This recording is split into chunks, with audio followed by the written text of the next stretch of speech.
cried out, Lord, save me. Panginoon. Ilang daan? Sandaan po. 100. 12 baskets. May dagat, so hindi makalapit ang mga tao, pero nakapakinggan sa Jesus.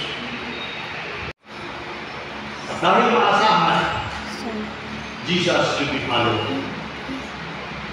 Sana ganun dito tayo. Dito pa lang sana matutunan tayo kagaya ng kay Peter na yung mga but he wanted to know this Jesus.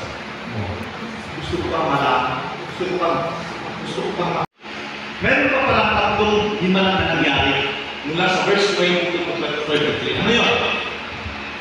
Ang himala ng paglalakad ni Jesus sa babaw ng mga. That's a miracle, di ba? Hindi mo din na rin makapaglalakad. In verse 28 to 29. So, lumakad si Jesus on top of the water. Kung sabihin, Pedro, Panginoon, kasi takot sila eh. Sabi nila, multo. It's a ghost. Multo.